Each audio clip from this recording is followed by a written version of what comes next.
Kalau dulu grade C itu sampah. Minggu bisa 2 kali masuk itu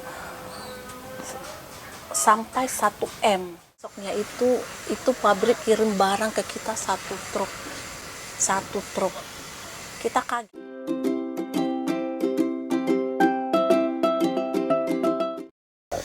Halo, welcome to my channel. Kembali lagi di channel saya di HR Projects. Nah, sekarang di depan saya sudah ada pengusaha sukses di bidang Amin. handuk. Nah, video ini khusus untuk teman-teman yang sedang mencari mungkin rekomendasi supplier handuk dan teman-teman yang lain juga mungkin ingin mencari ide atau motivasi buat terutama mompreneurs yang ingin mempunyai sebuah usaha.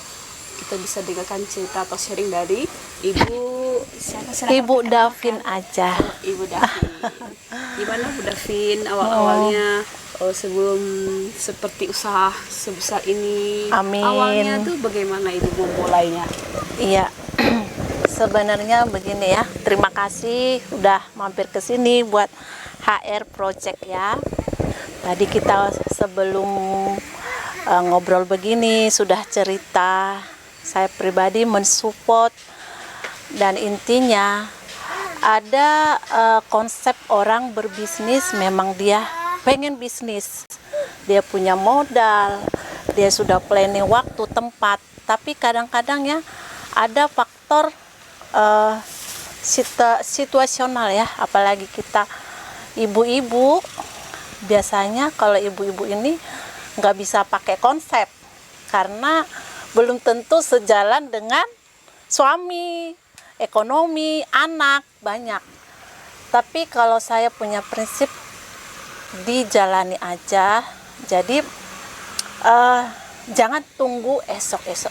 Nah, awalnya itu saya pikir, saya sambil ngomong anak saya Davin, saya jual aja nih apa yang dijual suami. Dulu masih sedikit barang kita karena kebetulan buka toko gitu ya. Tadinya di rumah, suami di kaki 5, saya jaga Davin tuh, jaga anak, ngomong kan Sambil ngerjain apa Kak sambil ngomong? dulu itu kita buka laundry. Laundry cuci gosok itu ya, Kakak sendiri yang ngerjain? sendiri. Di awal itu saya sambil cuci gosok, bapaknya jual handuk, tapi kesininya semakin keteter nih. Dari situ saya pelan-pelan tutup nih laundry, saya jualan di rumah sambil ngomong anak.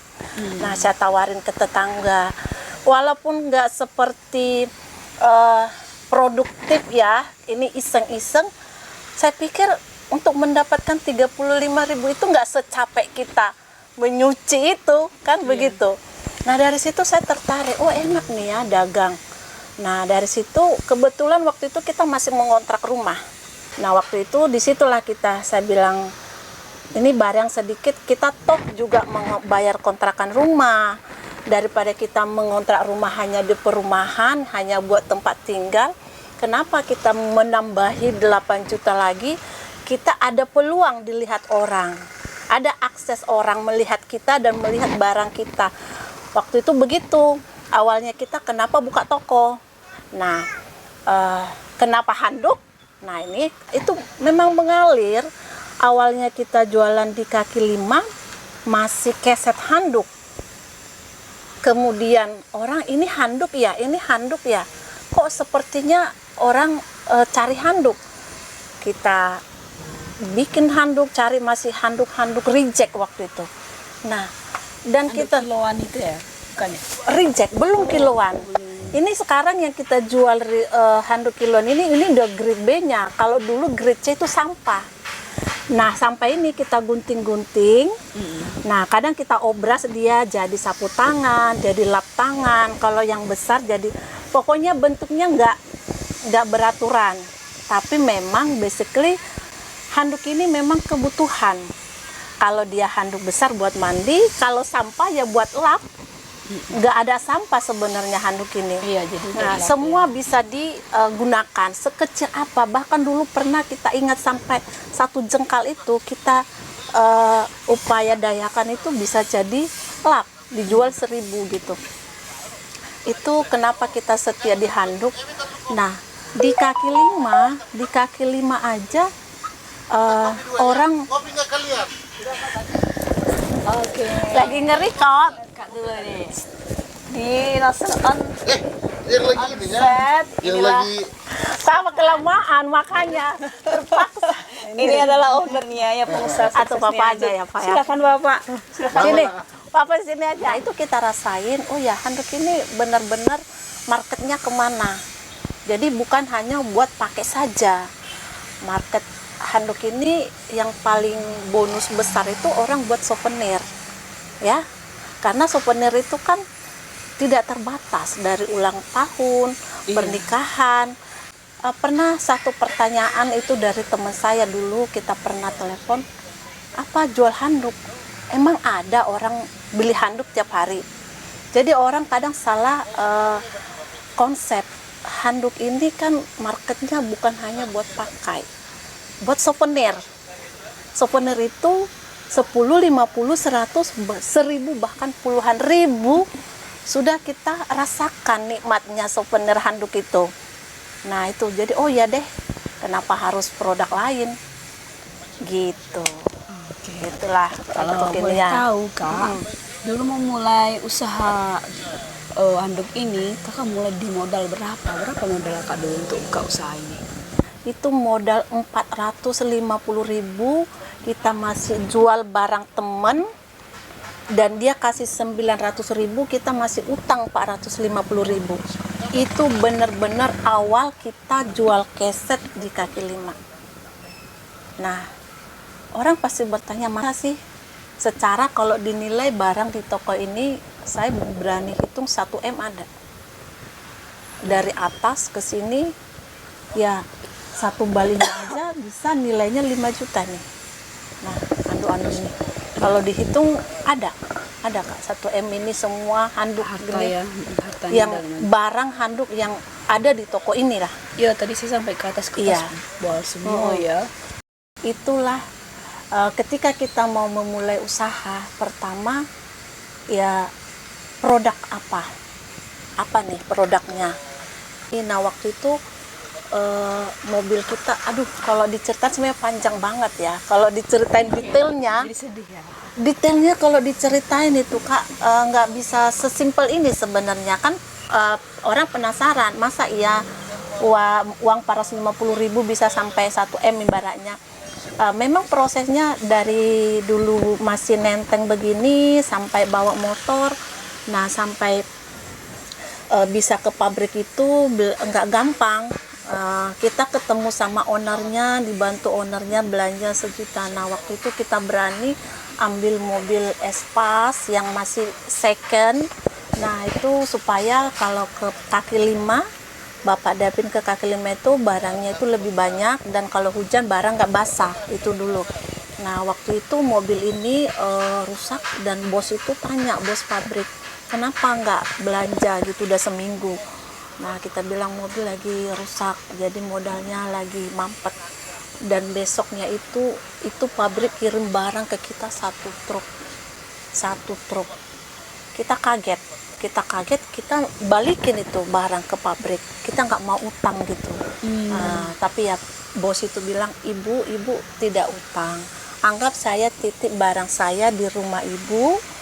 Nah jadi nanti Bang Ucok nggak habis bensin ke sini tiap hari, anggaplah Bang Ucok itu belanja ke ibu, saya minta tolong ke ibu. Nah begitu saya carilah ruko yang disewa yang deket jalan, supaya saya sambil ngomong, saya sambil masak, ada yang saya tungguin. Awalnya begitu, yang nggak sekonsep oh kita nanti beli rak, kita nanti ini belanja ini, enggak, emang modal tidak ada. Dan untuk sewa toko itu aja dulu kita masih pinjem. Itulah awalnya kita dari modal nol, memang di backup pabrik, sampai kita sekarang sudah lepas dari pabrik itu dan kita cash ke sana. Jadi seiring waktu ada keuntungan kita simpen. Nah jadi walaupun kita di backup dikirimin barang, kesininya kita mau cash aja, kan udah ada gitu. Apalagi impor deposit sekarang. Siapa duluan masuk deposit, dia kebagian harga murah. Nah, begitulah perputaran, tapi itu kan nggak jangka waktu pendek. Udah 5-10 tahun Iya, inilah prosesnya baru yang proses. dijalanin tidak instan. Tidak ya. instan. Jadi kalau melihat sekarang 1 M ibaratnya barang di toko ini kan itu gak instan, dan tenaga pikiran kita di 1-5 tahun itu ya berjuang itu antara hidup dan mati. Semua waktu energi kita perjuangkan dalam arti siang malam kerja, minggu juga kita kerja, nggak ada libur-libur lah, nggak ada libur. Orang toko buka jam 9, jam 6 kita udah buka. Nah itulah nggak seperti sekarang kita udah pelanggan yang mencari kita. Kalau dulu ada pembeli ya kita memang benar-benar anggap seperti raja. Apalagi kita perempuan, apalagi seorang ibu, seorang istri, kita memang ini fase sangat challenge ya, lebih ke challenge, tantangan buat kita bagaimana mengimbangi antara anak, suami, usaha, bahkan diri kita juga. Karena kalau kita nggak membagi waktu diri kita bisa stres sendiri. Itu harus ada poin waktu buat anak, waktu suami, waktu kita, waktu buat usaha, dan itu memang tantangan berat. Nah, tapi ketika seorang perempuan bisa di fase itu, saya bisa bilang itulah perempuan luar biasa. Nah, jadi jangan menyerah. Nah, kadang ada anak lagi sakit, ada ini, belum lagi komplainan suami, itu biasa. Terus kita down, nah berarti kita bagian yang kalah. Nah, tapi ketika kita walaupun kita harus menangis itu natural. Kita menangis, kita ini itu natural, tidak apa-apa, tapi jangan jatuh, bangkit lagi. Jadi itu bukan sesimpel yang saya bilang. Ada kita di fase-fase itu, nanti anak sakit, ada komplainan pelanggan. Jadi perjuangan itu tidak hanya untuk materi saja ya. Jadi ibu-ibu apa aja usahanya, mau dia mengembangkan diri. Iya, produktif, kita produktif. Jadi jangan goalnya itu jangan hanya uang saja. Ketika misalnya apapun dia jual, aduh belum laku, nggak ada uang, saya capek, saya ditegur suami, saya anak begini, jangan down. Jadi prosesnya itu yang harus kita tunjukkan, dan tidak ada proses yang tidak ada hasil. Itu pasti ada hasilnya. Nah, ketika nanti kita di fase itu sudah menikmati hasilnya, nah air mata jadi sorak-sorak ya. Jangan takut ada modal, atau semua usaha pasti ada. Yang penting ada kemauan. Dan sekarang omsetnya berapa Kak sebulan? Kalau Iya, boleh tahu ya. iya. Sebenarnya kalau usaha ini nggak flat ya, namanya omset itu nggak flat. Yang jelas kita pembelanjaan di satu importer itu aja 1 minggu bisa 2 kali masuk itu sampai 1 M 1 bulan. Itu pembelanjaannya. Jadi perputaran barang kita itu ya di range-nya segitulah 500 ke atas lah. 500 juta. 500 juta Ke atas perputaran. Saya pikir lebih ya, karena kemarin kita ke Kalteng aja satu transaksi sudah 200 juta gitu. Sebenarnya nggak enak lah saya ini ya kalau saya bilang untuk motivasi. terlalu detail. Cuman saya bilang intinya begini. Sarannya aja. Nah, supaya begini juga nih Kak, buat ibu-ibu yang pemula nanti, aduh jauh banget. Nah, intinya begini, kita pernah merasakan omset 500.000 di kaki 5, pernah merasakan omset 1 juta, pernah merasakan, dan sampai sekarang intinya lebih dari cukup lah. Jadi untuk pemula itu jangan terlalu menargetkan omset ya, seperti saya bilang. Kalau saya pribadi, karena mungkin market kita ini ibu-ibu dulu ya. Ya. Kita ini sekarang untuk kaum ibu-ibu yang udah master mungkin mungkin out dulu kan gitu ya dari channel ini. Karena kalau ngomongin master nanti saya berani ngomongin miliaran.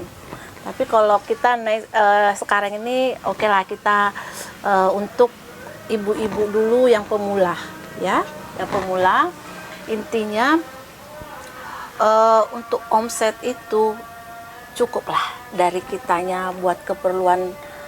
Yang penting konsepnya dulu nih, saya usaha ini untuk membantu suami atau saya mau kaya, boleh. Kalau kita sekedar untuk membantu suami di fase itu jangan terlalu menargetkan omset supaya tidak lelah sendiri, nanti mengalir saja. Nah nanti itu kebaca apakah kita memang ada peluang untuk jadi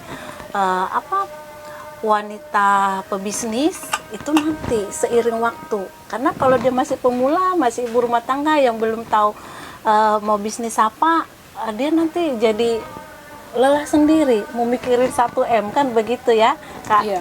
Nah tapi kalau misalnya nanti kita market kita sekarang yang mau kita bicarakan ini pengusaha semua atau penonton kita ini memang sudah rata-rata pengusaha, saya bisa bilang ya omset kita sudah miliaran perputarannya gitu ya, perputaran barang ya, bukan keuntungan ya. Perputaran barang, tapi memang itu wajar, kita kan grosir, kita pengiriman itu memang partai banyak, Partai begitu. besar ya, jadi Iya, kalau dihitung 1M mungkin wajar. Iya. Oke, baik Kak. Itu juga tadi kata-kata Kakak, kita poinnya apa mau jadi kaya atau hanya membantu suami, itu benar-benar Iya. juga reminder buat saya juga sebenarnya Iya. Kak. Tapi terima kasih banget ya Kak ya. Di video kali ini saya dan teman-teman yang lain tuh bisa dapat Iya. motivasi dan Iya. juga inspirasi supaya berarti tidak ada yang tidak mungkin. Ketika kita berjalan maka Tuhan akan membantu Iya. melalui tangan-tangannya. Satu saya mau bilang begini ya,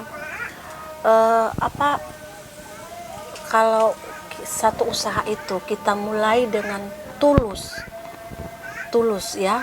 Kalau ditanya kita apa prinsip ekonomi di titik sekarang kita sebagai pengusaha, apa prinsipnya dalam usaha ini? Kalau prinsip ekonomi bilang mencari keuntungan sebesar-besarnya.